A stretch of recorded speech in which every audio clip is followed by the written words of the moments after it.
এই যে বুটের ডালটা আমি ভিজিয়ে রেখেছিলাম, এটা কিন্তু 24 ঘন্টারও একটু বেশি সময় ধরে ভিজিয়েছি, শীতের দিন তাই। এবার আমি এটা সেকে অঙ্কুরোদ্গমের জন্য যেটা করি,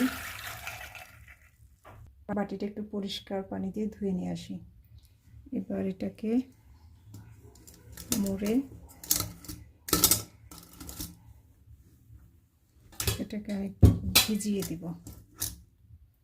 যে কাপড়টা একটু ভিজিয়ে দিচ্ছি।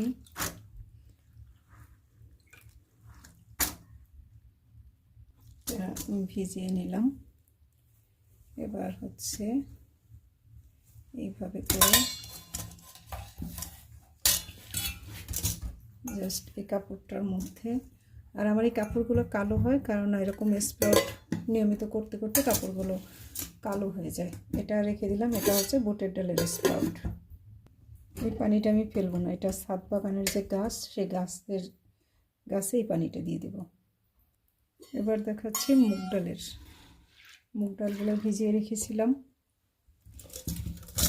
বুটের ডালের মতো একই প্রসেস। আর স্প্রাউট কেন খাবো? স্প্রাউট আমাদের শরীরের জন্য অনেক উপকারী।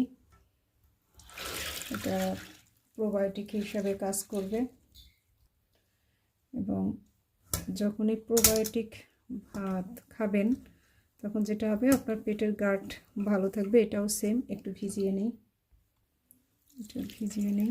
আর আপনার পেট ভালো থাকলে আপনি অবশ্যই সুস্থ থাকবেন। ঠান্ডাজনিত কোনো রোগই আপনাকে কাবু করতে পারবে না, বা সাময়িক অসুস্থ হলেও আবার সুস্থতা তাড়াতাড়ি ফিরে পাবেন।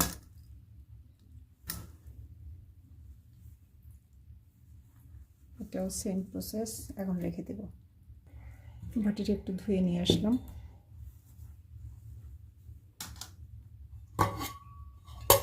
এটা 24 ঘন্টা ভিজিয়ে রেখে 24 ঘন্টা পর এরকম সেকে রেখে দিব। আগামীকাল সকালে আবার শেয়ার করবো আপনাদের সাথে স্প্রাউট কোনটা কতটুকু হলো।